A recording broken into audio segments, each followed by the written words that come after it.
आयसो अनुसरियो।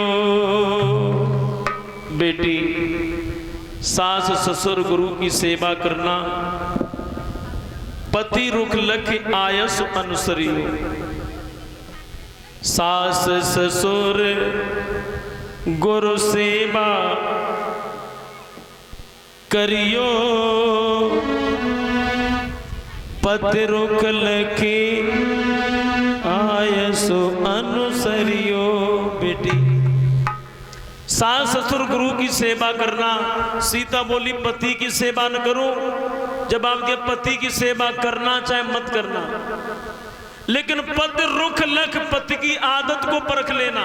पति की आदत कैसी है, मेरे पति का मिजाज कैसा है। पति के विचारों से अगर तुम्हारे विचार मिल गए तो तुम्हारी कभी बिगड़ने वाली नहीं।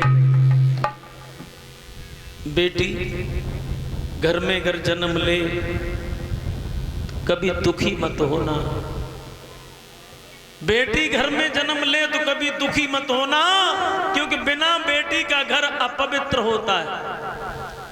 और बेटी जब जन्म लेके आती है घर में तो बेटी 3 चीजें लेके आती है साथ में। 3 चीजें, खुशियां, शक्ति और लक्ष्मी। लक्ष्मी का अवतार होती है बेटी। और ये तीनों चीजें जब बेटी की शादी होती है तो ये तीनों चीजें मौजूद होती हैं, दिखाई देती हैं। तुम्हारे पास में अगर पैसा न हो, तुम्हारी बिटिया की अगर शादी की तारीख नजदीक आ जाए तो कहीं से भी पैसा आए, लेकिन पैसा आएगा। तुम्हारे हेतु रिश्तेदार, व्यवहारी, हितकारी सब देंगे भैया, उनकी बिटिया की शादी है, बेटी की शादी है। बेटी की शादी पर बिटिया के पीले हाथ हो जाएं, रिश्तेदार देंगे। आप मना करोगे नहीं मेरे पास में है, फिर भी रिश्तेदार कहेंगे नहीं लो 50,000 रख लो, जब बिटिया की शादी हो जाए बाद में वापस कर देना। तो लक्ष्मी, कहीं से भी पैसा आए लेकिन पैसा अवश्य आएगा, आएगा पैसा।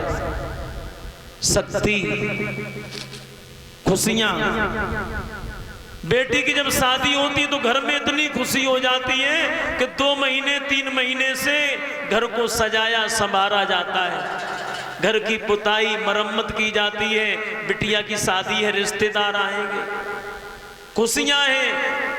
जैसी विवाह की तारीख नजदीक आती है वैसे रिश्तेदार घर में आने लगते हैं। कभी बुआ आ रही हैं, कभी फूफा आ रहे हैं, कभी मौसी जी आ रही हैं, कभी मौसा आ रहे हैं। नंबर से सब आते हैं तो खुशियां ही खुशियां हैं। शक्ति, पिता के अंदर इतनी शक्ति आ जाती है, पिता को पागल हो जाता है। जब बेटी की शादी होती है तो उसे ये नहीं मालूम रहता है कि हमारे कपड़े गंदे हैं या हमारे कपड़े साफ हैं। उसे ये भी ध्यान नहीं रहता है कि सुबह से शाम तक उसने दिन में भोजन किया है कि नहीं किया है, लेकिन फिर भी वो चलता रहता है। शक्ति कहां से आई? क्योंकि वो शक्ति का रूप बेटी बैठी है।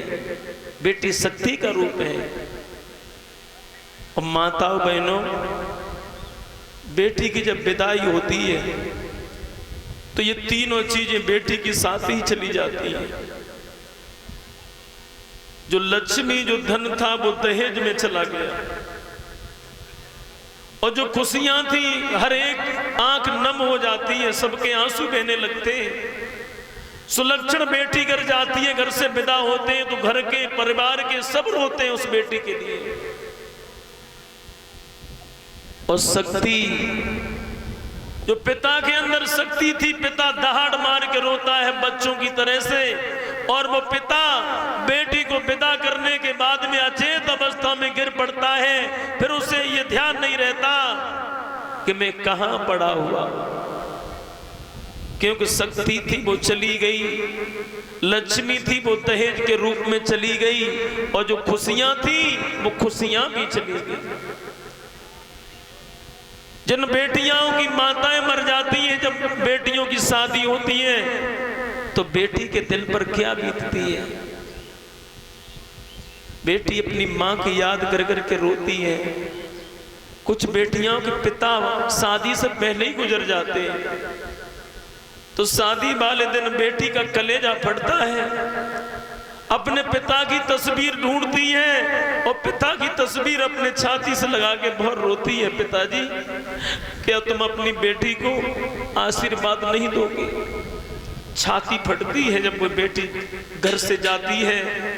लेकिन भारतीय महिला में वो ताकत है कि 18-20 साल तक जो माँ बाप पालन पोषण करते हैं, पढ़ाते हैं, लिखाते हैं, लेकिन पलक मात्र में वो बेटी पराई हो जाती है। और माँ बाप जिस अनजान पुरुष के साथ में बांध देते हैं, जिस खूंटे से बांध देते हैं, तो भारतीय महिला में हो सकती है, भारत की बेटी में हो सकती है कि वो बेटी उसी पति के साथ अपना सारा जीवन यापन करती है। पति चाहे कैसा भी हो, सारा जीवन व्यतीत करती है। लेकिन विदेशों में तलाक हो जाती है 2 साल 1 साल के बाद में, और विदेशों में तलाक हो जाती है। वो पति दूसरी शादी कर लेता है, लड़की दूसरा पति ढूंढ लेती है। लेकिन हमारी भारत की महिला, अगर पिता अगर खूंटे से घर बांध देता है बेटी को, तो वो खूंटे से बंधने के लिए स्वीकार हो जाती है। धन्य है हमारे देश की महिला, धन्य है हमारे देश की बेटी। महाराज जनक अपनी बेटी को विदा कर रहे हैं, कह रहे हैं, बेटी सीता,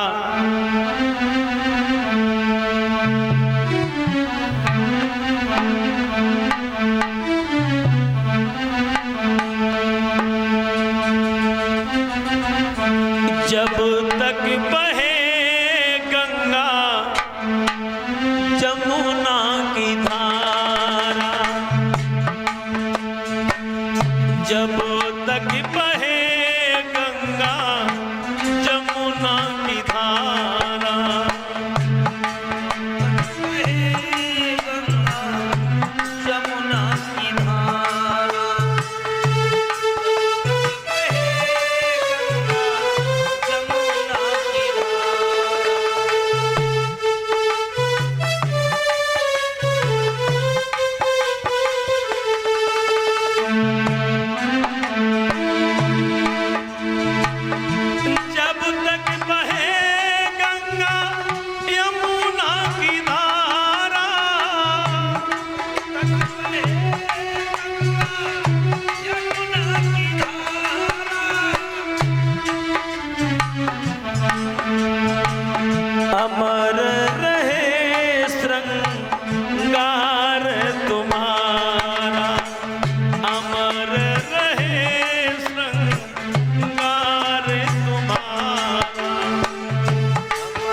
जनक राजा ने इस तरह से